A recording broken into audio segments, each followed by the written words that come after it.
కచ్చిత్తే బ్రాహ్మణా శర్మ సర్వశాస్త్రార్థకో విదా ఆశంసంతే మహాప్రాజ్ఞ పౌరజానపదై సహా.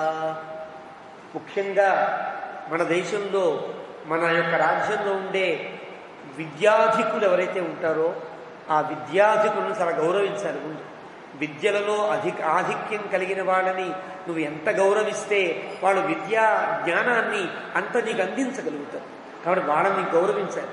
వాళ్ళని ఎలా గౌరవిస్తున్నామో అదే పద్ధతిలో ఒక పని చేసేవాళ్ళలో నేర్పరులు ఉంటారు. ఆ పని చేయడంలో వాళ్ళు నేర్పరులు ఉంటారు. కుమ్మరివాడు కుండలు చేయడంలో నేర్పరు అనుకోండి. వాడు మామూలుగా అయితే నిమిషానికి 1-2 కుండలు చేస్తే, ఒక గంటకి ఒక 5-6 కుండలు చేస్తే వాడు కనుక ఇంకా నేర్పరితనంతో గంటకి 20-30 చేస్తుంటే వాడిని గౌరవించాలి. అంటే ఎవడి కుల వృత్తిలో, ఎవడి విద్యలో, ఎవడి యొక్క వృత్తిలో వాడు నైపుణ్యాన్ని సాధిస్తూ ఉంటాడో ఆ నైపుణ్యాన్ని సాధించే వ్యక్తులను గమనించి వాళ్ళకి అవార్డులు, రివార్డులు, సత్కారాలు, మర్యాదలు ఇవ్వాలి. ఇది రాజుకుండేటువంటి ప్రధాన ధర్మాల్లో ఒకటి. ఇలా పౌరజానపదై సహా చాలా జాగ్రత్తగా గమనించాలి భరత అంటూ. ఒక 14 దోషాలు ఉంటాయి, అవి నీ దగ్గరకు రానివ్వకూడదు అంటాడు. ఇక్కడి నుంచి ఇంకా గంభీరంగా ఉంటుంది. అంటే చెప్పాలనుకుంటే ఇదే వారం పట్టేటట్టుగా. నాస్తిక్యం, అనృతం, క్రోధం, ప్రమాదం, దీర్ఘసూత్రతాం, అదర్శనం, జ్ఞానవతాం, ఆలస్యం, పంచవృత్తితాం, ఏకచింతనమర్థానాం, అనర్ధజ్ఞైశ్చ మంత్రణం, నిశ్చితానామనారంభం, మంత్రస్య అపరిరక్షణం, మంగళాద్య ప్రయోగంచ ప్రత్యుత్థానంచ సర్వతః కచ్చిత్వం వర్జయస్యేతాన్ రాజదోషాంశ్చతుర్దశ. 14 దోషాలు రాజు విడవతగినటువంటి 14 దోషాల్ని జాగ్రత్తగా నీకు అంతకంటా చూసుకుంటున్నావా లేదా భరత? రాముడు అడుగుతున్నాడు.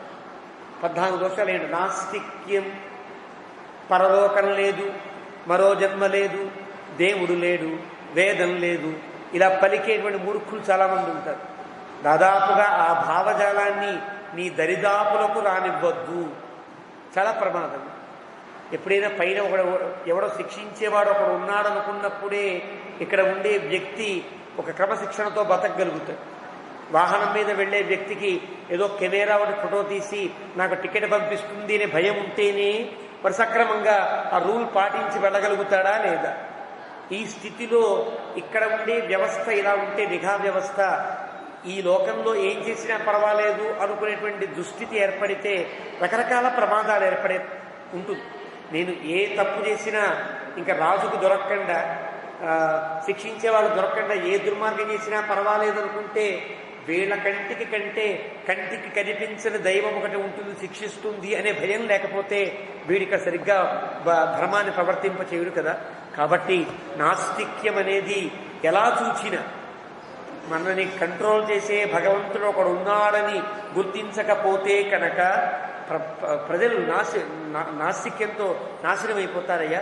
రాజ్యం బాగుండాలంటే ఆ నాస్తిక్యం అంటే దేవుడు లేడు, వేరే అతీంద్రియ శక్తి లేదు, పరలోకం లేదు, మరుజన్మ లేదు, తప్పు చేస్తే ఇది తప్పని కానీ దీనికి శిక్ష ఉంటుందని కానీ, ఏదో నరకంలో ఈ శిక్షలు ఉంటాయి కానీ ఇవేమీ లేవనుకుంటే కనుక విచ్చలవిడితనం ఏర్పడుతుందా, ఏర్పడదా? మామూలుగా ఆలోచిస్తే తెలియట్లా మనకి లాజిక్గా. కాబట్టి నాస్తిక్యం అనేది ఆ భావజాలాన్ని దాకా రానివ్వద్దు భరత.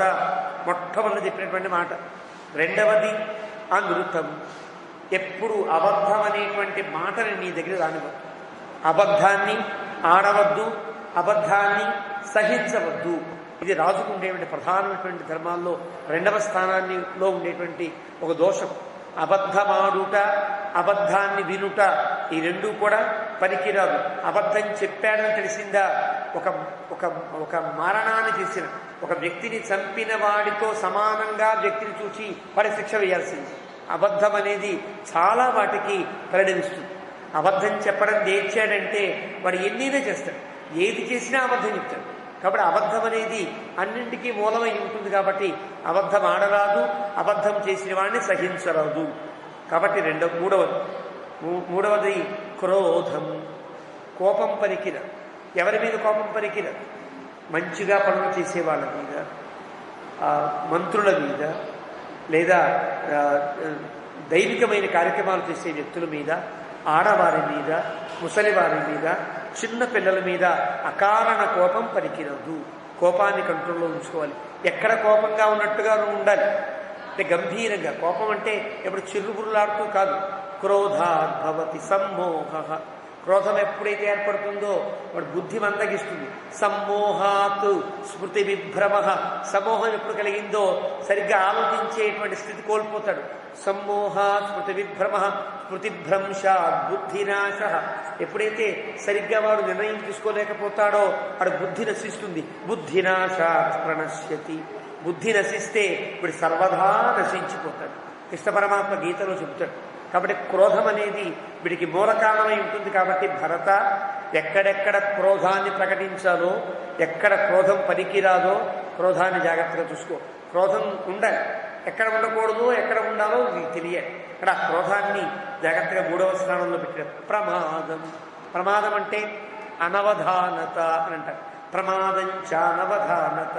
శాస్త్రంలో అప్రమత్తతగా ఉండాలి. ఎప్పుడు ఏమరపాటుతో ఉండడానికి వీల్లేదు. రాజు అనేవాడు ఎప్పుడు కూడా ఎలర్ట్గా అంటారే అలా ఉంది. అది ప్రమాదం. అది అలా లేకుండా ఉండడం ప్రమాదం. అలా ఉంటే రాజు ఉన్నట్టు లెక్క. ప్రమాదాన్ని జాగ్రత్తగా చూసుకో. దీర్ఘసూత్రత. ఇవాళ మంచి ఆలోచన చేశారు, మంత్రులంతా ప్రకటించారు, ఇలా చేస్తే దేశం బాగుపడుతుందండి అని చెప్పారు. వెంటనే అమలు పరిచేటట్టుగా ఉండాలి తప్ప రేపు చూద్దాంలేండి అనకూడదు. రేపు వస్తే ఎల్లుండి చూద్దాంలేండి అనకూడదు. దీర్ఘసూత్రత. మంచి పనులు వాయిదా వేయుట అనే దోషం నీ దగ్గరికి రాకూడదు భరత.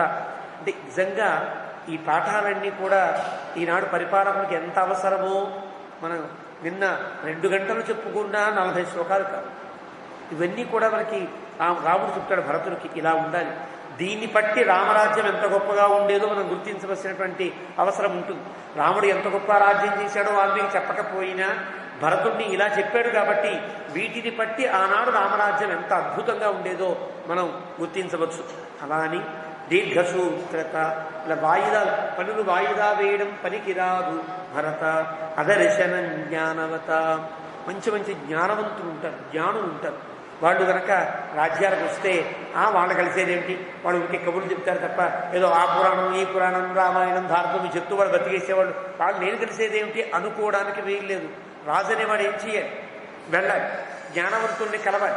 కలిస్తే ఆ జ్ఞాని అయినటువంటి వాడు ఏం చేస్తాడంటే ఉపన్యాసం చెప్పేటప్పుడు అందరికీ గంటాలనేటువంటి చెప్తాడేమో తప్ప రాజు వస్తే కనుక రాజుకి ఎంత చెప్పచ్చో అంత చెప్తాడు. రాజా జాగ్రత్తగా యజ్ఞాన్ని జాగ్రత్తగా చూసుకో, లేకపోతే ఏం చేయి. మనకి ఉదాహరణకి తిరుపతి దేవస్థానం వారు అంటే ఒక అంశం, గొప్ప అంశం. తిరుపతి దేవస్థానం వాళ్ళు మనకి సరిపడా డబ్బు వస్తుందని ఇప్పుడు కాదు, సుమారు 60 ఆ ప్రాంతంలో 60-62 ఆ ప్రాంతంలో మనకి సమృద్ధిగా డబ్బు వస్తుంది. ఏం చెయ్యొచ్చు అని కంచికామకోటి పరమాచార్యుడికి వెళ్ళారు. వెళితే వారు ఆ మహానుభావుడు ఆయన చెప్పింది ఏంటంటే ఎంత వస్తుంది అన్న. అంటే ఇంత ఖర్చు కాగా 10 లక్షలు మిగులుతోంది అంటే అందులో 2 లక్షలు తీసి నేను చెప్పినట్టు చేయవా అని అడిగాడు. ఆయన కోసం కాదా, వేదం చదువుకునే వాళ్ళు ఎవరైతే ఉంటారో, వేదాధ్యయనం చేసేవాళ్ళు వాళ్ళ కోసం ఖర్చు పెట్టండి. ఎంత సులువైనటువంటి ఉపాయం. జ్ఞాని అనేవాడు రాజును కలిస్తే అంత మంచి ఉపాయాలు చెప్తాడు. అలాంటి ఉపాయాలు అప్పుడు ఆ కమిటీ వేశారు. ఆ కమిటీలో కంచి పరమాచార్యుల వారు, మన పెద్దజీవి స్వామి వారు, ఉప్పులూరు గణపతి శాస్త్రి గారు వాళ్ళ మహానుభావులంతా ఉండి ఆ కమిటీలో ఈనాడు వేద పండితులకు ఇచ్చే భరణము కానీ ఇవన్నీ కూడా ఆనాడు పెట్టే వ్యవస్థ ఇప్పుడు కోట్ల రూపాయలతో నడుస్తుంది. వైదిక పోషణ జరుగుతోంది అంటే అప్పుడు చేసిన చిన్న ఆలోచన కదా, చిన్న జ్ఞానోపదేశం. కాబట్టి జ్ఞానవతామదర్శనం. పెద్దలని కలవాలి, వాళ్ళ యొక్క అభిప్రాయాలు వినాలి, అవి నీ రాజ్యానికి అనుగుణంగా అమలుపరచాలి. కాబట్టి రాజా పెద్దలు కనుక వస్తే వాళ్ళని కలవడం మానేకే అని చెప్తున్నాడు. ఆలస్యం అంటే తమో కూడా భూయిష్టంగా ఉండవు. అంటే మంచి మత్తు పదార్థాలు తీసుకోవడం, శుభ్రంగా ఉండవు, అలాగా సుఖానికే అలవాటు పడ్డం, దాన్ని ఆలస్యము అని అంటారు. ఆలస్యము దీర్ఘసూత్రత 2 సమానంగా అనిపించినప్పటికీ కూడా ఒక్కొక్కసారి యాక్టివ్గా ఉండేవాడు కూడా పనిని వాయిదా వేస్తూ ఉంటాడు. అది అప్పుడు పనికిరాదు. అసలు పని చేయడమే బద్ధకంగా ఉండే దశ ఉంటుంది, అది పనికిరాదు భరత అని చెప్పి. తర్వాత పంచవృత్తిత అంటే 5 ఇంద్రియములకు లోను అయి ఉండుట. కంటికి రాజుగారికి ఎప్పుడు కూడా సినిమాలు చూస్తూ సీరియల్స్ చూస్తూ ఉండాలి అనిపించింది అనుకోండి, అదొక తప్పు. ఏదో పాట సినిమా పాటలు వింటూ ఏదో కాలం గడిపేద్దాం, ఎప్పుడు ఈ రాజ్యం ఈ గొడవైనా అనే అభిప్రాయం చెవికి ఆ లోలుపత ఉండకూడదు. అలాగే నోటికి ఎక్కువ తిండి, నాకు అది కావాలి ఇది కావాలి అంటూ ఒక్కొక్క మినిస్టర్ గారు ఉంటారు, మేము వస్తాం, నాకు పొద్దునే జీడిపప్పు కావాలి, మధ్యాహ్నం బాదపప్పు కావాలి, తర్వాత ఇంకో పప్పు కావాలి, నాకు ఈ పానీయాలు కావాలి, ఇలాగ లిస్ట్ ఇచ్చేవాడు కూడా ఉంటారు కదా. ఇలా లోలుపత ఉండకూడదు. పంచవృత్తిత ఆ 5 ఇంద్రియములకు లోనై ఉండేటట్టుగా ఎప్పుడూ భరత ఉండడానికి వీల్లేదు. పంచవృత్తిత ఏకచింతనమర్ధానం, నీ ఒక్కడివే నిర్ణయాలు తీసేసుకుని మంత్రులు కూడా చెప్పకుండా ప్రకటిస్తున్నావా, చాలా తప్పది. ఏకచింతనమర్ధానం, నీ ఒక్కడివి ఆలోచించడానికి వీల్లేదు. నీకేదైనా ఒక థాట్ వస్తే రావచ్చుగా, నీకు మంచి ఆలోచనని మంచిగా ఉండే మంత్రుల దగ్గర పెట్టాలి, వాళ్ళ సలహాలు తీసుకోవాలి, వాళ్ళ సలహాల్లో కనుక యుక్తాయుక్తాలు ఆలోచించాలి, అది బాగుందనిపిస్తే అప్పుడు దాన్ని అమలుపరచాలి తప్ప నీకుగా నువ్వు రాత్రి అనుకోవడం పొద్దున్న లేచి అమలుపరిచేయడం లాంటివి చెయ్యకుండా ఉండాలి. అనర్ధజ్ఞైశ్చ మంత్రణం, నీ ఒక్కడివి ఆలోచించి చేయకూడదు అన్నట్టుగానే పనికి మాని వాళ్ళతో కూర్చుని దీన్ని చర్చించకూడదు. కొంతమంది ఉంటారు ఏదో సరదాగా కూర్చుంటే ఎలా ఇలా చేద్దాం అనుకుంటానంటే ఎందుకు వచ్చిన కళ్ళ, వాళ్ళకి లాభం వస్తే నీకేమిటి లాభం అంటూ నిన్ను తప్పుడు దోవ పట్టించేవాడు ఉంటా. కాబట్టి అనర్ధజ్ఞులైన వాళ్లతో నీ యొక్క ఆలోచనని పంచుకునే అభిప్రాయం కూడా పనికిరాదు. ఎవరెవరు సరైనటువంటి వ్యక్తులో వాళ్ళతోనే నీ ఉపాయాలు పంచుకోవాలి. భరత నిశ్చిత నామనారంభం, ఈరోజు ప్రారంభించాలి, రేపు ముహూర్తం పెట్టారు వశిష్ఠుల వారు, ఈ ముహూర్తంలో ఈ పని జరగాలి అని పెడితే ఆ ముహూర్తం చేయకుండా ఆ ముహూర్తాన్ని దాటవేసేటట్టుగా చేసేటువంటి తప్పుడు ఆలోచన ఎప్పుడూ రానివ్వకు. ఇది భరతుడు చెప్పిన మాట. నిశ్చిత నామనారంభం, ఏదైతే పెద్దలు రేపటి రోజున చాలా బాగుంది, రేపు ప్రారంభం చేద్దాము అంటే రేపేమో ఎల్లుండి అయితే బాగుంటుంది, రేపు నాకేదో సీరియల్ ఉంది, సినిమా ఉంది, ఏదో పిక్నిక్ క్యాంప్ ఉంది, ఇలా అనడానికి వీల్లేదు. ఎప్పుడు నిశ్చితమవుతుందో అప్పుడు ఆ పనిని ప్రారంభించాలి. మంత్రస్య అపరిరక్షణం, ఒక ఆలోచన ఈనాడు చేస్తే దాన్ని అమలుపరిచేంత వరకు చాలా రహస్యంగా ఉంచాలి. దాన్ని అమలుపరచకుండానే అది రాజ్యాంగంలోకి రాకుండా, శాసనంలోకి రాకుండానే నీ శత్రురాజులకో ఎవరికో తెలిసిందనుకో, టెండర్లో లీక్ అయితే ఎవడో లాభపడినట్టుగా ఏదో ఈ రహస్యం గనక వెళ్ళిపోతే శత్రురాజులు లాభపడే అవకాశం ఉంటుంది. కాబట్టి ఎప్పుడు కూడా నీవు ఆలోచించిన మంత్రం ఏదైతే ఉంటుందో ఒక గొప్ప పథకం నీలో రహస్యంగా ఉండాలి. అది అమలు పరిచేంత వరకు ఎవరో తెలియడానికి వీల్లేదు. అలా మంగళాద్య ప్రయోగంచ, ఎప్పుడు నువ్వు మాట్లాడుతున్నా ఎవరితో మాట్లాడుతున్నా చాలా గౌరవంతో ఉండాలి తప్ప ఎవరే ఇలా రా అనకూడదు. ఎవరు వాడు ఏ వృత్తిని అవలంబిస్తున్నాడో ఆ వృత్తిని పలకరించాలి. అంటే అర్థం, కుండలు తీసేవాడు ఒరే కుంభం కుండ అని పిలిస్తే వృత్తిని గౌరవించినట్టు అవుతుంది. ఒరే ఎలా ఏలిగా ఎలా పోలిగా ఎలా నర్సిగా ఇలా పిలవకూడదు. ఏ వ్యక్తిని కూడా అవమానపరచడానికి వీల్లేదు. మంగళాద్య ప్రయోగం అని అంటారు. కొంతమంది పిలిచే విధానం, ఒరే చవట ఇలా రా అంటాడు, పిలవడంలోనే చవట అంటాడు, వాడితో పని చేయించుకోవాలి. కానీ వాడు తిడుతూ మూలుగుతూ వస్తాడు, వాడితో ఒరే నువ్వు ఆ పని బాగా చేస్తావు కదన్నా ఇలా రారా బాబు అంటే మనకి బాబు అన్నాం అనుకో ఎంత ఆనందిస్తాడు. కాబట్టి పలికేటప్పుడు ఎవరితో అన్నా ఏ పని ఉన్నా వ్యక్తిని పలకరించాలన్నా కూడా మంగళాద్య ప్రయోగము చెయ్యండి. అందువల్ల మన వాళ్ళు జై శ్రీరామనో జై శ్రీమన్నారాయణనో ఇంకోటనో ఏదో హరి ఓమనో ఇంకోటో ఏదో ఒక మంచి ప్రయోగాన్ని పలకరించకండి. ఉరే గిరే ఉసే ఉసే అనకుండా జై శ్రీమన్నారాయణ జై శ్రీరామనో అనుకోండి, జై శ్రీరామ్ అనగానే పలుకుతారు, వాడు కూడా జై శ్రీరామ్ అంటారు. అంటే మంగళాద్య ప్రయోగంచ, ఎప్పుడు మనం పలికిన మాంగళ్యం అంటే మంగళమును సమకూర్చేటువంటి పదములు పలకాలి. మంగళమును సమకూర్చే పదములలో ఏది గొప్పది? భగవన్నామం కంటే ఏది గొప్పది ఉంటుంది. కాబట్టి మనం ఎప్పుడైనా సరే పలకరించుకోవాలంటే భగవన్నామంతో హరి ఓమనో ఏదో నమ శివాయానో ఏదో నమో జై నమో మంత్రాల దోలకు వెళ్ళకుండా జై శ్రీరామనో జై ఆంజనేయాలో ఏదో తోచినటువంటి మంగళాద్య ప్రయోగం చేయాలి. ఇలా చేస్తున్నావా లేదా? ప్రత్యుత్థానంచ సర్వత, ప్రత్యుత్థానం అంటే ఒక వ్యక్తి మనం కూర్చున్నాం అనుకోండి, చాలా గొప్ప వ్యక్తి వస్తే తప్పనిసరిగా లేచి నుంచోవాలి. ఓ దేవుడి సేవ వస్తుంది లేచి నుంచోవాలి. అంతేగాని వచ్చిన ప్రతివాడికి లేస్తూ కూర్చున్నావు అనుకో భరత, నీ యొక్క మర్యాద తగ్గే ప్రమాదం ఉంటుంది. నీకేదో ఒక చాంచల్యం ఉందనుకుంటారు. కానీ ఎప్పుడు పడితే అప్పుడు సింహాసనంలోంచి కదిలిపోవడం, లేచిపోవడం లాంటివి చెయ్యొద్దు. ఇది కూడా రాజదోషమే. అప్పుడు రాజు సింహాసనం కూర్చున్నాడంటే ఒక ఫోటో గీసినట్టుగా, ఒక బొమ్మ గీసినట్టుగా నువ్వు ఎలాంటి తీసినా కూడా చాలా గంభీరంగా, చాలా హుందాగా ఉండాలి తప్ప అక్కడ గొక్కుంటున్నావు, ఇక్కడ గొక్కుంటున్నావు, ఏదో చేస్తున్నావు, ఆ కాలు లేపి ఈ కాలు లేపి ఇలా కూర్చుకు. అది ప్రత్యుత్థానంత సర్వస చాలా గంభీరంగా ఉండాలి. ఆ సమయంలో సభామర్యాదను పాటించాలి. ఇలా చెప్పి ఇవి ఏతాన్, ఇవి 14 దోషాలు భరత. ఈ 14 దోషాలని నీ దరిదాపులకు రానివ్వకు. ఇంకా మనకి సర్గ కాలేదు, 7:30 అయిపోయింది. ఇప్పుడు చాలా పెద్ద శ్లోకం, చాలా పెద్ద శ్లోకం. అంటే 32 అక్షరాలే శ్లోకం. కానీ దశ పంచ చతుర్వర్గాన్ సప్తవర్గంచ తత్వతః అష్టవర్గం త్రివర్గంచ విద్యాస్తిస్రశ్చ రాఘవ ఇంద్రియాణాం జయం బుద్ధ్వా షాడ్గుణ్యం దైవమానుషం కృత్యం 20 వర్గంచ తథా ప్రకృతి మండలం యాత్రాదండ విధానంచ ద్విజోనీ సంధి విగ్రహౌ. సరిగ్గా ఈ 2.5 శ్లోకాలు. ఈ 2.5 శ్లోకాలకి నాకు తెలిసిందే చాలా తక్కువ. నాకే సుమారు ఒక వారం చెప్పినా కానంత అద్భుతమైన అంశాలు దీంట్లో ఉంది. ఇంకా పెద్దలు చెప్తే నెలల పాటు చెప్పచ్చు ఈ అంశాలు. రాముడు అడుగుతున్నాడు, దశవర్గం పంచవర్గం చతుర్వర్గం సప్తవర్గం అష్టవర్గం త్రివర్గం 3 విద్యలు ఇంద్రియముల జయము షాడ్గుణ్యము దైవ మానుష భేదము కృత్యము 20 వర్గము 20 వర్గాలు 20 వర్గము ప్రకృతి మండలం 12 మండలాలు యాత్ర 5 రకాల యాత్ర దండ విధానం 8 రకాల దండనం తర్వాత ద్వియోని 2 మంచి చెడులు అవి సంధి విగ్రహం. ఇవన్నీ జాగ్రత్తగా పాటిస్తున్నావా లేదా అంటే చెప్పడం అనేది ఇంకొక చాలాసేపు పట్టేస్తుంది. కానీ కొంచెం కొంచెంగా చెప్పే ప్రయత్నం చేస్తారు. ఇవన్నీ కూడా దశ పంచ. దశ అంటే ఒక 10 రకాల పద్ధతులు ఉంటాయి. దాన్ని దశవర్గం అంటారు. ఏమిటా వర్గం అంటే మృగయాక్షో దివాస్వాప పరివాద స్త్రియో వద తౌర్యత్వికం వృధాట్యాచ కామజో దశకో గుణ. 10 రకాల గుణములు.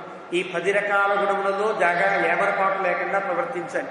1 వేటాడేటప్పుడు, 2 జూదమాడేటప్పుడు, ఆటలాడుతున్నప్పుడు ఒళ్ళు మరచి మన వాళ్ళను కూడా తాకట్టు పెట్టేటట్టుగా జూదములు ఆడరాదు.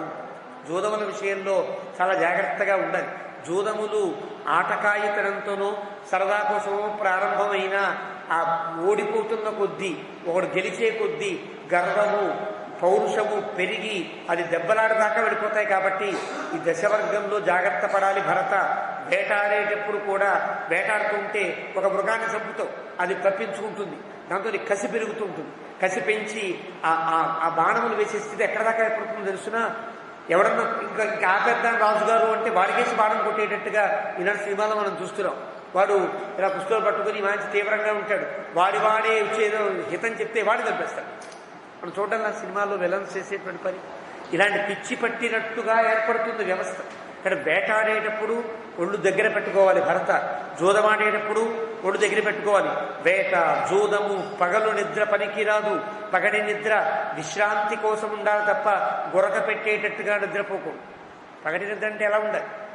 అలసట తీరేటట్టుగా కళ్ళు మూసుకుని జాగ్రత్తగా రిలాక్స్ అయ్యేంత వరకు ఉండాలి తప్ప గాఢ నిద్ర పట్టి కళలు వచ్చి ఎక్కడికో విడిపోయేంత నిద్ర పనికిరాదు. ఎంతసేపు పడుకోవాలి? ఒక ముహూర్త కాలం కంటే ఎక్కువ పగటి నిద్ర పనికిరాదు. అంటే 48 నిమిషాల కంటే ఎక్కువ అస్సలు పనికిరాదు. ఎంత తక్కువలో ఉంటే మంచిది. 24 నిమిషాలకు తక్కువ కాకుండా నిద్ర చూసుకోవాలి. ఇది నియమం. ఒక్కోసారి 24 నిమిషాలు కూడా ఉండకపోవచ్చు. కానీ ఆ సమయంలో కళ్ళు మూసుకుని రిలాక్స్ అయ్యేటట్టుగా ఉంటే అంటే బడలిక తీరేటట్టుగా సేద తీరుట అని అంటారు. దీనికి కూడా కొన్ని సమయాన్ని బట్టి 12 నిమిషాలు 24 నిమిషాలు 48 నిమిషాలు లెక్క మనకి శాస్త్రంలో కనిపిస్తుంది. దీన్ని జాగ్రత్తగా నువ్వు సమయానికి తగినట్టుగా పగటి నిద్రని కంట్రోల్ చేసుకోవాలి. ఇవన్నీ రాముడు చెప్పిన 10 వస్తాయి. ఇవన్నీ కూడా ఆ లెక్కలోకి తర్వాత స్త్రీ సంగమం, స్త్రీలతో కలవడం అనేది ఎప్పుడు పడితే అప్పుడు, ఎప్పుడు ఇష్టమైన వాళ్ళతోనూ అలా పనికిరాదు భరత. అది 5వ తప్పు. ఇతరులను నిందించుట అంటే అర్థం పరివాద, అనవసరంగా తిట్టడం. ఒక వ్యక్తిని అనుకోండి, ఆ విధవ, ఆ చవట, ఆ దుర్మార్గుడు, ఇలాగా ఎప్పటికెప్పుడు అవసరం లేకపోయినా ఒక వ్యక్తిని తోడనాడేటువంటి స్థితి కూడా భరత పనికిరాదు. ఆ తర్వాత 6వది మద్యపాన మదహ అని అంటారు. అంటే మద్యము వాటి యందు ఎక్కువ దృష్టి పెట్టడానికి వీలు. ఒక్కొక్కసారి రాజుగారికి చాలా రాజకార్యంలో ఇబ్బంది కలిగి సమయంలో విశ్రాంతి తీసుకోవాలని కొంచెం ఏదో మధుపానీయం తీసుకుంటాడు. అలాంటి సమయాల్లో తప్ప ఎప్పుడు పడితే అప్పుడు మధుపానీయములు సేకరించుట, మద్యములు స్వీకరించుట అనేది పనికిరాదు అని. తర్వాత మదహ తౌర్యత్రికం, ఎప్పుడు కూడా నాకు సినిమాలు చూడడం ఇష్టం అండి, సినిమాలు చూస్తూ ఉంటా, నాటకాలు ఇష్టం, నాటకాలు చూస్తూ ఉంటా, సీరియల్స్ ఇష్టం, సీరియల్స్ చూస్తుంటా, లేదా నాకు వాద్యాలు ఇష్టం, అవి వింటూ ఉంటారు. తౌర్యత్రికం అంటారు. ఎప్పుడు నీవు ఆ తౌర్యత్రికం వినాలో రాజుగారికి ఒక లెక్క ఉంటుంది. పొద్దున్న లేవంగానే మంగళవాద్యం వాడు వాయిస్తారు, అది నువ్వు వినాలి తప్ప నీకు ఎప్పుడు బాగుంటే అప్పుడు వాయించడానికి వీలు లేదు. నువ్వు నిద్ర లేవడానికి వీలుగా ఒక మంగళవాద్యాన్ని భూపాల రాగంలోనో ఇంకో నేపాల రాగంలోనో వాడు పాడతారు, అది వినాలి.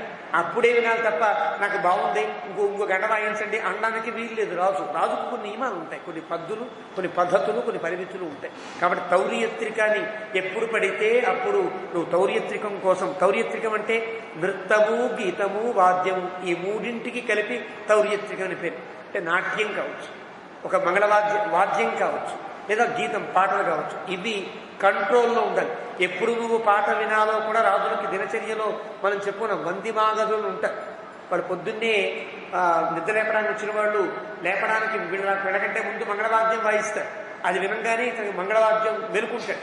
రాజు లోపల అంతఃపురంలో ఉంటాడు, బయట వీళ్ళు ఉంటారు. వెంటనే ఇంకొక ఆయన పాట పాడతారు, అది దేవుడు కీర్తన పాడేవాళ్ళు ఒకరు ఉంటారు. వందులు మాగధులు 2 రకాలుగా ఉంటారు. వాళ్ళు దేవుడి పాటలు పాడతారు, మేలుకో సుగుణాల వాళ్ళ ఓ రామచంద్ర అని పాడేవాడు ఉంటారు. ఆ మాటలు వినాలి. ఆ దేవుడి కీర్తన విన్న తర్వాత ఇంకొకడు ఉంటాడు, వాడేం తెలిసిన, రాజా నీవు 6 గంటలకు ఇక్కడికి వెళ్ళవలసి ఉంటుంది, 6:30కి ఈ పని చేయవలసి ఉంటుందని రాజు చేయవలసిన దినచర్యనంతా వాడు పాడతాడు, అది వినాలి. అలానూ పాట వినాలి తప్ప సినిమా పాటలో, పాటలో, ఇంకో పాటలో వింటూ నువ్వు కాలాన్ని వృధా చేయకూడదు. ఇది రాజుకు చెప్పేటువంటి ధర్మం. ఇలాగా తౌర్యత్రికం పనికిరాదు. వృధాట్యాచ, సరదాగా తిరగాలని కోరికలు నీకు అలా తిరిగి వస్తా, ఇడి తిరిగి వస్తా అనే పనికిరాదు. ఒక ప్రణాళికాబద్ధతతో వెళ్ళాలి. ఎప్పుడు నువ్వు ఏ ప్రాంతానికి, ఏ గ్రామానికి వెళ్ళదలుచుకున్నావో ఆ గ్రామంలో నువ్వు వెళ్ళేటప్పటికీ ఏదో నిఘా పెట్టడానికి నువ్వు పనికిరావు. గూఢచారి వ్యవస్థ వేరే ఉంటుంది. నీవు వెళితే అక్కడ ఉండే పాలకులు, చిన్న చిన్న గ్రామాధికారులు అంతా నీ సమక్షంలోకి వచ్చి నీతో మాట్లాడేటట్టుగా ప్లాన్ చేసుకుని వెళ్ళాలి తప్ప ఆకస్మిక తనిఖీగా నీవు వెళ్ళడానికి వీలు. ఇవన్నీ నియమాలు. ఒక రాజు ఆకస్మికంగా వెళితే వాడు ఆ సమయంలో అధికారి లేడని వీడు కోపం సస్పెండ్ చేసేస్తాడు. కానీ ఆ అధికారి ఎందుకు లేడు వీడు ఆలోచించడు. అధికారం లేకపోవడానికి వేరే ఇంకో అధికారి ఏదైనా పని చెప్పించి ఉండొచ్చు. కాబట్టి నీవెప్పుడు కూడా ఆకస్మికంగా అనవసరంగా ప్రయాణాలు పెట్టుకోవడానికి వీల్లేదు భరత. ఇలాగా కామజో దశమో గుణ, నాకు ఈ సమయంలో ఈ ఫలానటువంటి ఈ సమయంలో నేను తిరగాలనుకున్నా, ఈ సమయంలో తినాలనుకున్నా, ఈ సమయంలో ఇది కావాలి అనేటువంటి అభిప్రాయాలే నీ నోటి వెంట పలికినాను. మనం అనుకుంటాం రాజుగారికి ఇష్టం అండి, బాగా ఐశ్వర్యవంతులు, ఏం కావాలంటే తింటాడు, ఏది కావాలంటే తెప్పించుకుంటాడు అంటాం. కానీ రాజు యొక్క దినచర్యలో కాకుండా వాడు వండడానికి వీల్లేదు, వాడు తినడానికి వీలు. ఇలాంటి నియమాలు అప్పట్లో ఉండేవి. స్వతంత్ర రాజులు అయ్యాక మనం చేసేదే ఉండదనుకోండి.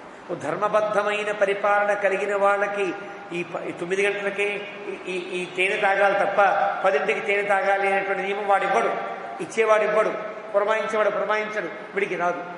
ఇలాంటివన్నీ దశవర్గంలోకి వస్తాయి. ఇలా ఒక వర్గం ఎంతసేపు చెప్పుకుంటే మనం పంచవర్గము, చతుర్వర్గము ఇవన్నీ ఎప్పుడు చెప్పుకుంటాం. ఇవన్నీ కూడా రాజ్యంలో ఉండేటువంటి అంశములు. ఇవన్నీ కూడా ఏవేవి ఉండకూడదో, ఏవేవి పాటించకూడదో ఇవన్నీ రాముడు చెప్పి, ఇవన్నీ యాత్ర 5 రకాల యానం అంటారు. విరోధయానం, ప్రగ్రహయానం, ప్రస్థితయానం, ఇలాగా ఎన్ని యానములు పనికిరావో చెప్తాడు, ఎన్ని దండములు ఎన్ని వ్యూహములు వేయాలో చెప్తాడు. శిక్ష వేయడంలో సామధాన భేదాలని 4 రకాల శిక్షలు చెబుతాడు. ఇవన్నీ కూడా జాగ్రత్తగా పాటిస్తున్నావా లేదంటే గొప్ప రాజ్యాంగాన్ని ఒక రాజు కావలసిన వాడు ఏవేమి తెలుసుకుంటే ఉత్తమ రాజుగా పరిఢవిల్లుతాడో అవన్నీ రాముడు చాలా అందంగా ఈ సర్గలో చెప్తాడు. కాబట్టి ఈ సర్గని ఈ అయోధ్యాకాండకి ఉత్తమమైన సర్గ అని అంటారు, కచ్చిత్ సర్గ అని అంటారు. రాముడు ఉపదేశం చేయకుండా ఉపదేశం చేస్తున్న వాడి వలె లోకానికి రాజు పాలకుడు ఇలా బతకాలి అని చెప్పే సర్గ. ఈ సర్గని వ్యాఖ్యానం చేసి చక్కగా అనువాదాలు చేసి మన పాలకులందరికీ ఇస్తే దేశాలు బాగుంటాయి, ప్రభుత్వాలు బాగుంటాయి, పాలనలు బాగుంటాయి. అంటే ఇవన్నీ చెప్పేటువంటి అవకాశం మనకి లేదు కాబట్టి కొంచెం ముందుకు వెళ్ళిపోతాం. కాబట్టి ఈ ప్రతీది అంశం కూడా పంచవర్గం అంటే ఏమిటో అర్థము, చతుర్వర్గం అంటే ఏమిటో అర్థం, సప్తవర్గం అంటే ఏమిటో ఒక నియమం, అష్టవర్గం ఏదో దాన్ని ఎలా కంట్రోల్ చేసుకోవాలో రాముడు చెప్తాడు. త్రివర్గం 3 వర్గాలు ఉంటాయి, అవి కంట్రోల్ చేసుకోవాలి. 3 విద్యలు ఉంటాయి, వాటిని రక్షించాలి. త్రయి, వార్త, దండ, నీతి, అది మాట. 3 విద్యలంటే వేదములను రక్షించాలి, వైదికమైనటువంటి సాహిత్యాన్ని ఎప్పటికప్పుడు రక్షించుకోవాలి. రెండవది వార్త. వార్త అంటే అర్థం ఇందాక చెప్పిన వార్త కాదు, వైశ్య స్వభావంలో ఉండే వార్త కాకుండా వార్త అంటే తర్కం. శాస్త్రం చెప్పింది అనుకోండి, శాస్త్రం చెప్పినటువంటి మాట మీద మళ్ళీ చర్చ జరగాలి.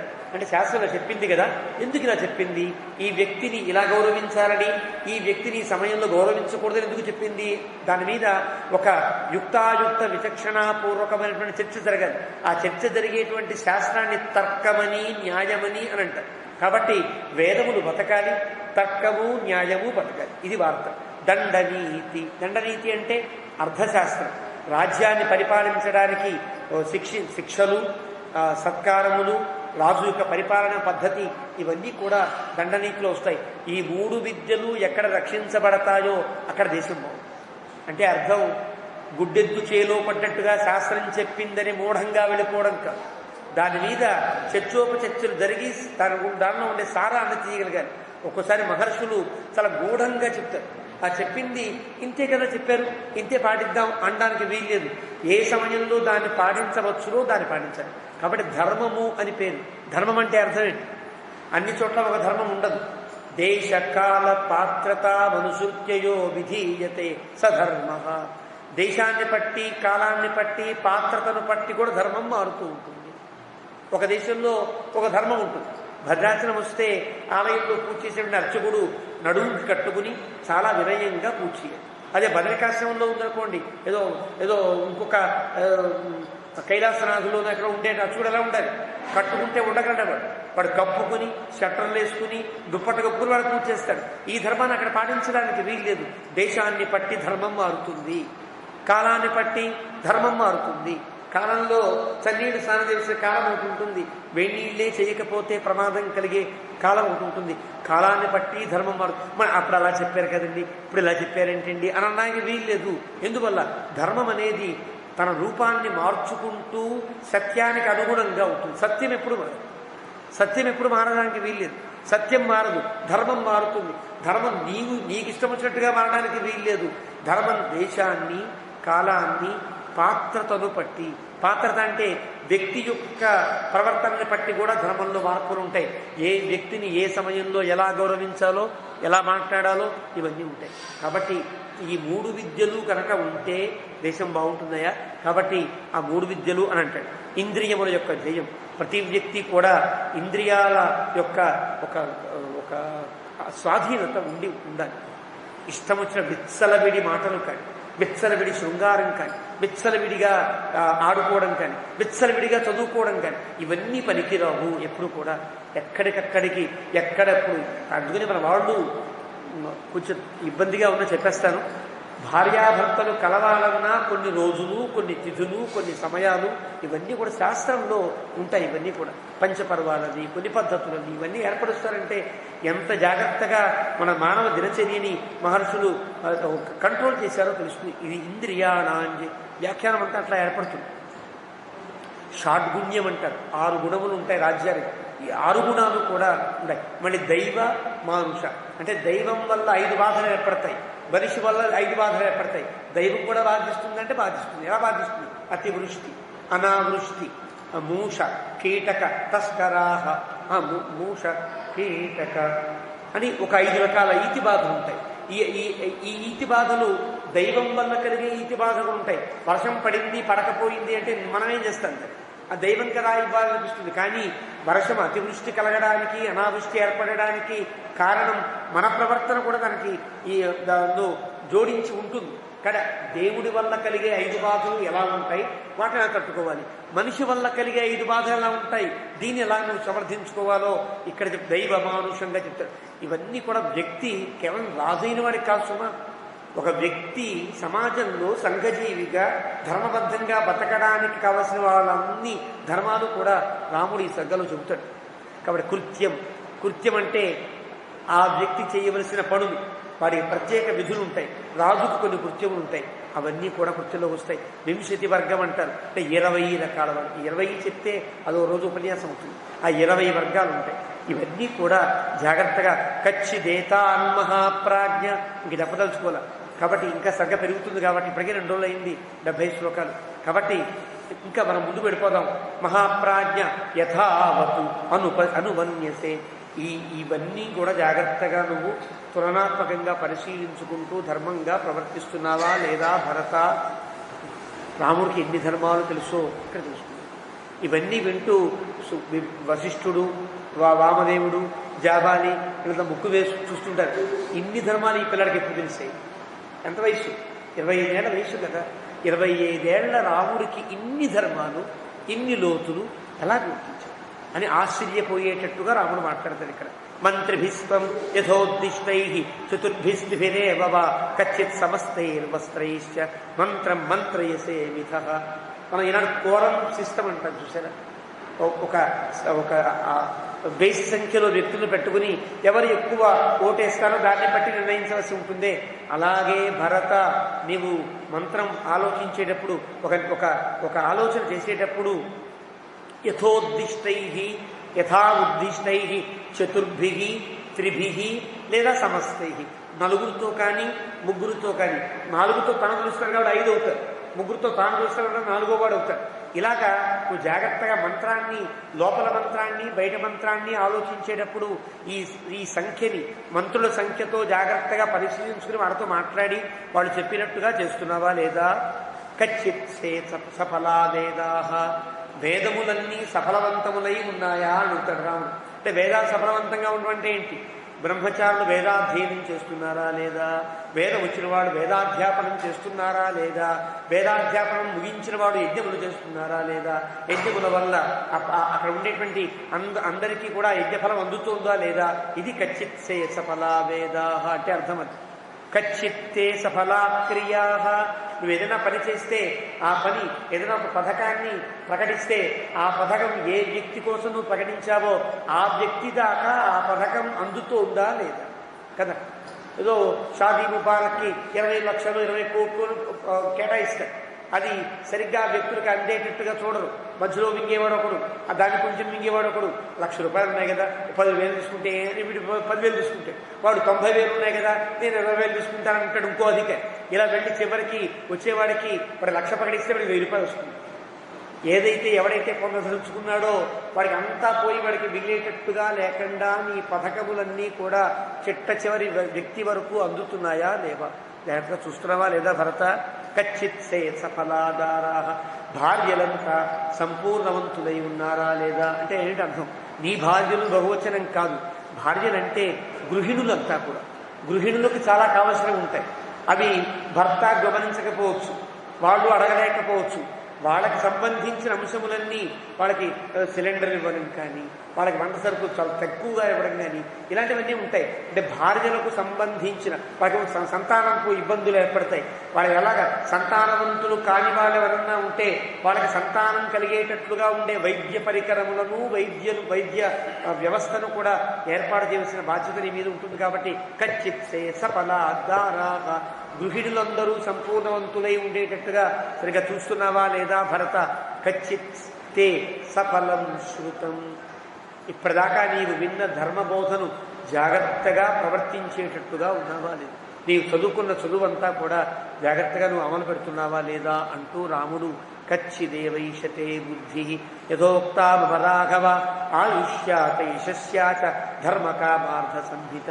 ఇలా గనక రాజు ప్రవర్తిస్తే ఆయుష్ పెరుగుతుంది భరత, యశస్సు పెరుగుతుంది, ధర్మము అర్థము కామము సమానంగా అందరికీ అందుతాయి.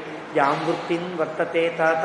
చిట్ట చివరిగా భరత ఒక మాట చెప్తున్నా, ఏ వృత్తినైతే, ఎలాంటి పరిపాలనైతే, ఎలాంటి విధానాన్నైతే మన పెద్దలంతా ఆచరించారో తాతో యాంచన ప్రపితామహా, మన తాతలు ముత్తాతలు, మన ఆ ముత్తాతల తాతలు అంతా ఏ రకమైన ధర్మపాలన చేశారో అదంతా లోటుగా ఉంది, నేను కొత్తగా కనుక్కున్నా అంటూ పిచ్చి వేషములు వేయకుండా, పిచ్చి ఆలోచనలు చేయకుండా, మన పెద్దలు అన్ని అనుభవములతో ఒక మార్గాన్ని ఇస్తే ఆ మార్గాన్ని అవలంబించడం తప్ప వేరు ధర్మాన్ని పాటించవలసినటువంటి అవసరం మనకుండదు.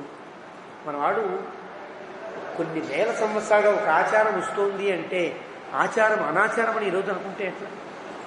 ఆచారంలో ఎన్నెన్ని దాగి ఉన్నాయో మనకు ఎలా గుర్తించగలుగుతాం? మనం గుర్తించలేం.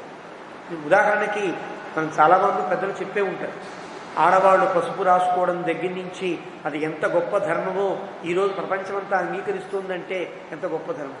కాళ్ళకి పసుపు రాసుకోవడం దేనికి?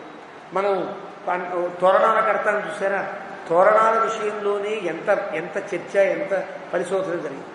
ఎందుకు తోరణాలు కడతాం? తోరణం కట్టడం ఎప్పుడు కడతాము? రోజు కడతామా? కడితే కట్టచ్చు, తప్పేం లేదు. కానీ ఎప్పుడు ఫంక్షనో, ఎప్పుడు ఒక ఉత్సవము మన ఇంట్లో ఆ రోజు కడతాం. అంటే అర్థమేంటి? మన ఇంట్లో 5 ఉంటే లేదా 10 మంది ఉంటే ఇంకొక 10 మంది మన ఇంటికి వస్తారు. 20 మంది మనం కట్టుకున్న ఇంటిలో ఒక అపవర్గంలో ఉంటారు. 20 మంది 10 మంది విడిచిన బొగ్గు పులుసు వాయువు ఆ సమయానికి వాతావరణానికి అనుకూలంగా స్ప్రెడ్ అవుతుంది, ఆక్సిజన్ అందుతుంది. అదే ఒక 10 మంది ఉండవలసిన చోట 20 మంది చేరినప్పుడు ఆక్సిజన్ శాతం తగ్గుతుంది. బొగ్గు పులుసు వాయువు ఎక్కువ విడుదల చేసే వాయువు కార్బన్ డైఆక్సైడ్ ఎక్కువ వదులుతారు. అప్పుడు ప్రమాదాలు, అనారోగ్యాలు ఏర్పడే ప్రమాదం ఉంటుంది. అప్పుడు ఏం చేయాలి?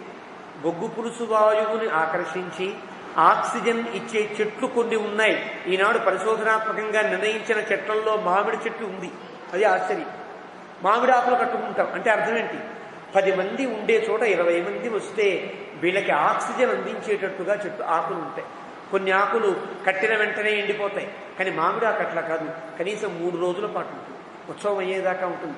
అది ఎండిపోయేంత వరకు ఆక్సిజన్ ఇస్తుంది. ఏమిస్తాయి? కొబ్బరి చెట్టు, అరటి చెట్టు, మామిడి చెట్టు, జమ్మి చెట్టు, ఇవన్నీ కూడా మోదుగ ఆకులు, ఇవన్నీ ఆక్సిజన్ని పెంచేటువంటి విధానం. మన ఈనాడు మొక్కలు ఉన్నాయి. మీకు ఈరోజు మన వాళ్ళు చెప్తున్నారు, ఆక్సిజన్ పెరగాలంటే మొక్కలు వేయాలి, ఈ మొక్కలు వేయండి, ఈ మొక్కలు ఎక్కువ ఆక్సిజన్ ఇస్తాయి, ఈ మొక్కలు రోజులో ఇంత ఆక్సిజన్ ఇస్తే ఈ మొక్క గంటలోనే ఇంత ఆక్సిజన్ ఇస్తుందని చెప్తున్నారే.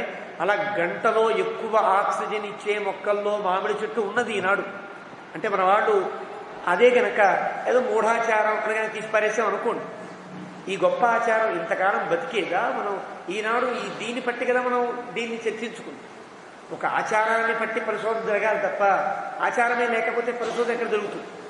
కాబట్టి ధర్మములన్నీ కూడా రాముడు చెప్తున్నాడు, యాం వృత్తిం వర్తసే తాత యాచన ప్రపితామహా. మన పెద్దలు ఏదైతే ఆచారముల పేరుతో ఆచరించారో అవన్నీ కూడా ఎప్పటికో ఒకప్పుడు దాని మీద పరిశోధన జరిగి అబ్బా దీనికోసం అండి. మీకు తెలుసో లేదో, ఒక 15-20 సంవత్సరాల క్రితమే ఒక పెద్ద పరిశోధనాత్మక వ్యాసం ఒకటి వచ్చింది. దాన్ని అది ఈనాడు ఫేస్బుక్లో వచ్చే ఫేక్ న్యూస్ లాంటిది కాదు, పెద్దలంతా నిర్ధారించిన అంశం. ఏమిటి?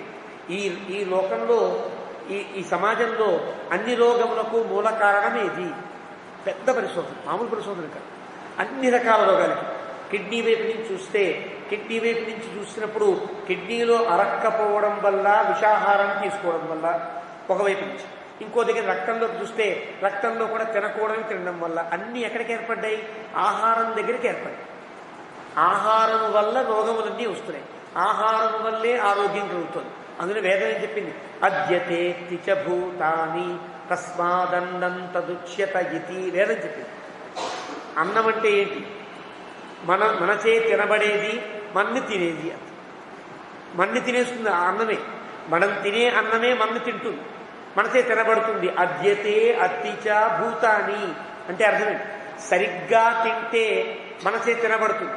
సరిగ్గా తినక మితాహారాన్ని ఎప్పుడు పడితే అప్పుడు ఏదో ఏదో వేసినట్టుగా వేసేస్తూ ఉంటే, ఎప్పుడు చూసిన వాడు యంత్రం పనిచేస్తున్నట్టుగా ఉంటే అదే వీడిని చంపుతుంది. ఇక్కడ ఆహారమే అన్ని రోగములకు మూల కారణమని గుర్తించినటువంటి వారు పరిశోధకులు ఏం చేశారంటే, ఎప్పటికప్పుడు ఆహారం జీర్ణమైపోవాలన్నా, ఎప్పటికప్పుడు మిగిలిపోయిన ఆహారం వల్ల ప్రమాదం జరగకుండా ఉండాలన్నా ఏం చెయ్యాలి అని ఆలోచించి ఏం చేశారు చూస్తున్నా? చాలా ఆశ్చర్యం కలుగుతుంది. చాలా ఆశ్చర్యం కలుగుతుంది. వీడు ఏ ఆహారం తిన్నా కూడా ఆహారం చెట్ట చివర కొంచెం మజ్జిగ తాగితే చాలు అని తెలిసారు. కొంచెం మజ్జిగ తాగితే చాలు. మన ఆచారంలో, మన ఇంటి తిండి వ్యవస్థలో అన్నీ తిన్నాక చివరికి మజ్జిగన్నం తింటాం. దేనికి తింటాం? ఎవరు చెప్పారు? ఎవరి పరిశోధించి మనకు అందించారు ఈ అంశం? కాబట్టి చివరికి మజ్జిగ తాగడం, మజ్జిగన్నం తినడం ఆరోగ్యానికి ఎంతో గొప్పది అని ఈనాడు నిర్ణయిస్తే ఇది ఏనాటి ఆచారమో అని గుర్తించుకోవచ్చు. కాబట్టి చాలా గొప్ప ఆచారాలు. కాబట్టి ఆచారములన్నీ కూడా భరత, నీవు నీ దృష్టికి నీ యొక్క లాజిక్కి అందలేదు కాబట్టి మూఢాచారమునో పిచ్చాచారమునో తీయకు. ఆచారంలో లోతుపాతులేమో గమనించు. గనక ఎంత జాగ్రత్తగా పరిశోధించినా దానివల్ల లాభం లేదనుకో, దాన్ని ఆదరించు, తృఢప్రాయం చేసి తీసిపారి జాగ్రత్తగా. దానివల్ల ఏమిటి లాభమో దాన్ని గుర్తించే ప్రయత్నం చేయి. ఎప్పుడైనా సరే అంతే. ఏ శాస్త్రాన్నన్నా ఇది నిజమా కాదా కనుక్కోవడానికి ముందు శాస్త్రం మీద విశ్వాసం ఉండాలి. రామాయణం నిజమా కాదా, రామాయణంలో చెప్పేవి మంచిగా కాదా అన్నారంటే దీని మీద విశ్వాసం ఉండాలి. విశ్వాసం ఉండి ఏం చేయాలి? ఆ నాస్తికుడు కూడా రామాయణాన్ని పూర్తిగా చదవాలి. చదివితే దీనివల్ల సమాజానికి నష్టమా లాభమా వాడు గమనించగలుగుతాడు. ఈ చదవకుండా రాముడి కథ నాకు తెలుసు కాబట్టి విషవృక్షం రాసేస్తా, భద్రాచలం నాకు తెలుసు కాబట్టి ఇష్టం వచ్చినట్టుగా పుస్తకాలు రాసేస్తా, ఘోరాపరాధం చాలా తప్పు మాటలు ఇవన్నీ కూడా. కాబట్టి ఏదైనా పరిశీలించి జాగ్రత్తగా చేయాలి. కాబట్టి వచ్చే ఆచారాన్ని జాగ్రత్తగా గమనించవలసి ఉంటుందయా అని రాముడు చెప్పి, సత్పథ శుభ అది గొప్ప మార్గము, దాన్ని పాటించవలసి ఉంటుంది. కచ్చిత్ స్వాదుకృతం భోజ్యం. కాబట్టి భరత, మంచి ఆహారాన్ని తీసుకో. నువ్వు తినే ఆహారం మంచిగా ఉంటే ఆహారమే నీ ప్రజలకు కూడా అందించే ప్రయత్నం చేయి. మంచి ఆహారం తీసుకున్నావు, చాలా రుచికరంగా ఉంది. ఈ రుచికరమైన ఆహారం నాకైనా అందరికీ వర్తిస్తుంది అంటే అందరికీ దొరకదండి. కిలో దొరికే ఇవి, ఈ కిలో దొరికితే మీకు పెట్టాము అన్నాడు అనుకోండి వంటస్వామి.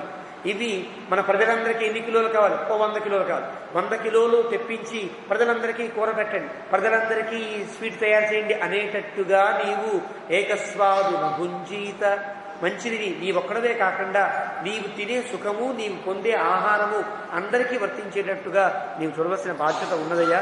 ఏకో నాశనాసి రాఘవ, నీ ఒక్కడవే తినద్దు, అందరికీ పంచిపెట్టేటట్టుగా ప్రయత్నం చేయి. కచ్చిదాశం సమానేభ్య మిత్రేభ్య సంప్రయచ్చసి, నీ ప్రజలందరికీ అందించాలి. అంతేకాదు నీ మిత్రరాజ్యం ఉంటుందే, ఆ రాజ్యానికి కూడా ఒక పంట ఉందనుకోండి, ఆ పంట వల్ల లాభం కలిగితే ఆ రాజును పిలిచి, ఒరే నేను ఈ పంట వేశానురా, ఈ లాభం ఉంది, నీవు కూడా ఈ పంట వేయి అని మిత్రరాజులను కూడా ప్రోత్సహించి ఆ మంచిని పెంచేటట్టుగా మనం ప్రవర్తించాలి భరత అని చెప్పి, ఇదంతా కూడా ఎంత గొప్ప ధర్మమో మనకి తెలుస్తుంది. రాముని యొక్క ధర్మ పరిశీలన ఎంత గొప్పదో తెలుస్తుంది చెప్పి చెప్తే చివరి శ్లోకం, రాజాతు ధర్మేణ హి పాలయిత్వా, అన్నిటికంటే మించి ధర్మముతో పరిపాలించాలి. రాజైన వాడు, రాజా అంటేనే ఆనందింపచేయువాడు. సంస్కృతంలో రంజయతీతి రాజా అని అంటారు. రాజా అంటే అర్థం రాజు, ఏదో పరిపాలకుడు అర్థం కాదు, అందరినీ ఆనందింపచేయువాడు.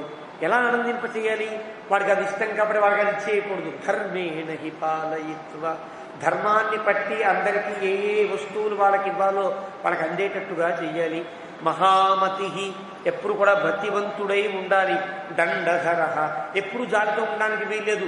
అప్పుడప్పుడు క్రోధంతో జాగ్రత్త, వీరి తప్పు చేశారా శిక్షిస్తాను అనేటట్టుగా ఉండాలి. మన రాజేనండి మంచి మెత్తగా ఉంటాడు, ఏమీ అనడు అంటూ వాడు తప్పులు చేసేటట్టు కాకుండా, తప్పు చేస్తే శిక్షిస్తాడు, మంచి చేస్తే ఆనందింపచేస్తాడు అనేటట్టుగా నీవు ఉండాలి. ప్రజానా అవాప్యకృత్స్నాం వసుధాం యథావతు ఇతశ్యుత స్వర్గముపైతి విద్వాన్. ఇలా గనక పరిపాలిస్తే వసుధ అంతా కూడా, రాజ్యం అంతా కూడా యథావతు ధర్మబద్ధమై, తద్వారా ఎవరికి లాభం? సాధారణంగా నేను ఇంత పరిపాలిస్తే నాకేమిటి లాభం అని ఉంటుంది కదా ఎవరికైనా. రాజు నేను ఇన్ని కంట్రోల్ చేసుకుని అన్ని సుఖాలున్నా ఏది పాటించకుండా, అన్ని తిరులున్నా ఏమి తిరగకుండా, అన్ని విహారాలున్నా ఏమి తిరగకుండా నేను ఎందుకు నా కంట్రోల్ చేసుకోవాలి అని అంటావా రాజా భరత? ఇలా చేస్తే గనక నీవు స్వర్గముపైతి విద్వాన్, ఆ పరమపదాన్ని పొందుతావయ్యా, వైకుంఠాన్ని పొందుతావు. ఈనాడు నీకు కనిపించేటువంటి దుఃఖ సమ్మిశ్రితమైన ఆనందం కంటే శాశ్వతానంద స్థానమైనటువంటి పరమాత్మ సాన్నిధ్యాన్ని పొందడం అంటే ఎంత గొప్ప. నువ్వేమి చేయగల, నువ్వు ఇలా పరిపాలిస్తే చాలు, నువ్వు ఆ మోక్షాన్ని పొందుతావు అంటూ రాముడు మోక్షాన్ని పొందడం కూడా ఏ వృత్తిని వాడు సక్రమంగా ప్రవర్తిస్తే, ఏ వృత్తిని వాడు సక్రమంగా అవలంబిస్తే, ఎవడి విధిని వాడు సక్రమంగా ప్రవర్తిస్తే కూడా స్వకర్మణ తమభ్యర్చ్య సిద్ధిం విందతి మానవ. భగవద్గీతలో చెప్తాడు, ఎవడి పని వాడు సక్రమంగా చేస్తే అదే మోక్షాన్ని కలిగిస్తుంది అని చెప్పినటువంటి మాటకి అనుగుణంగానే రాముడు కూడా, భరత ఇలా గనక పరిపాలిస్తే నీవు పరమపదాన్ని పొందుతావయ్యా, మంచి గొప్ప స్వర్గాన్ని పొందుతావు అంటూ రాముడు తన ఉపన్యాసాన్ని ముగిస్తాడు. రాముని యొక్క ధర్మోపన్యాసం ఇది. దానికి రాముడు ఎక్కడా కూడా ధర్మోపదేశం చెయ్యడు. కారణం, ఒక అందమైన వేదాంతార్థం ఉన్నది. కృష్ణుడు ఎక్కడ ఆచరించడు, రాముడు ఎక్కడా ఉపదేశించడు. ఇది వరదకి తేడా కదా. ఏ ధర్మాన్ని కృష్ణుడు పాటించినట్టుగా మనకు కనిపించదు, కానీ ఏ ధర్మాన్ని బోధించినట్టుగా రాముడు కనిపించడు. రాముని యొక్క అవతారం ఆచరణ ప్రధానమైన అవతారం, కృష్ణస్వామి యొక్క అవతారం ఉపదేశ ప్రధానమైన అవతారం. రాముడు చేసినట్టు చెయ్యాలి, కృష్ణుడు చెప్పినట్టు చెయ్యాలి. కృష్ణుడు చేసినట్టు మనం చెయ్యరాదు, చెయ్యలేము. రాముడు చెప్పినట్టు ఏమీ లేవాలి. కాబట్టి రాముని యొక్క ఆచరణ మనకి ప్రధానం, కృష్ణుని యొక్క ఉపదేశం మనకి ప్రధానం. ఈ రెండూ కలిస్తే, ఈ ఆచరణ ఈ ఉపదేశము కలిస్తేనే మానవ జీవనం పరిపూర్ణమవుతుందని హరే రామ రామ రామ హరే హరే, హరే కృష్ణ కృష్ణ కృష్ణ హరే హరే, ఇది కలిసంతారణ మంత్రం. ఎందువల్ల రాముడు కృష్ణుడు నీకు చాలు అంటే అర్థం ఆ దేవుళ్ళు పెట్టుకుని భజన చేస్తూ కూర్చోమని కాదు. రాముడు చేసినట్టుగా, కృష్ణుడు చెప్పినట్టుగా కలుపుకుని నీవు గనక జీవన విధానాన్ని ప్రవర్తిస్తే నువ్వు హాయిగా తరిస్తావు అంటూ రాముడు, అంటే రాముడు ఇవన్నీ చెప్పాడంటే చెప్పలా, ధర్మేణ హి పాలయిత్వ అనే పదములో ఇవన్నీ ఏర్పడి ఆ విధంగా నీవు చక్క శ్రేయస్సును పొందుతావు భరత. ఇలా ఉంటున్నావా లేదా అని అడిగాడు భరతుడిని. ఇంకా భరతుడికి ఇవన్నీ విన్న తర్వాత ఏమనిపిస్తుంది, ఒక్క శ్లోకంతో చెప్తాడు, ఇవన్నీ నాకెందుకు చెప్తున్నావు అసలు నువ్వు అంటాడు. అసలు ధర్మాన్ని విడిచిపెట్టిన నాకు ఇన్ని ధర్మాలు నాగదేనికి రామా అంటాడు. చాలా తమాషాగా ఉంటుంది అది. వాడ కూడా ఆ సగ్గ చెప్పేద్దాం అనుకున్నా కానీ రాముడు అనుగ్రహించలేదు. ఇక్కడ దాకా అనుగ్రహించాడు కాబట్టి రామానుగ్రహంతో యథామతి చెప్పగలిగాను. ఇందులో ఏదైనా తప్పులుంటే పూర్తిగా నావి, అందులో ఒప్పులుంటే కనుక మన పెద్దలు మనకు అందించిన వ్యాఖ్యాతల్లో ఉండే అంశములు తప్ప నా గొప్పతనాలు కావని గుర్తిస్తూ ఈ మాత్రపు భాగ్యాన్ని కలిగించిన రామచంద్రమూర్తికి కృతజ్ఞతను ఘటిస్తూ ఏవమే తత్పురావృత్తం ఆఖ్యానం భద్రమస్తు ప్రవ్యాహరత విశ్రబ్ధం బలం విష్ణో ప్రవర్ధతాం లాభస్తేషాం జయస్తేషాం కుతస్తేషాం పరాభవ ఏషామిందీవరస్యామో హృదయస్థో జనార్దనః కాలే వర్షతు పర్జన్యః పృథివీ సస్యశాలినీ దేశోయం క్షోభరహితః బ్రాహ్మణాః సంతు నిర్భయాః కావేరీ వర్ధతాం కాలే కాలే వర్షతు వాసవః శ్రీరంగనాథో జయతు శ్రీరంగశ్రీశ్చ వర్ధతాం స్వస్తి ప్రజాభ్యః పరిపాలయంతాం న్యాయ్యేన మార్గేణ మహీం మహీషాః గోబ్రాహ్మణేభ్యः శుభమస్తు నిత్యం లోకాః సమస్తాః సుఖినో భవంతు. అస్మద్గురుభ్యో నమః.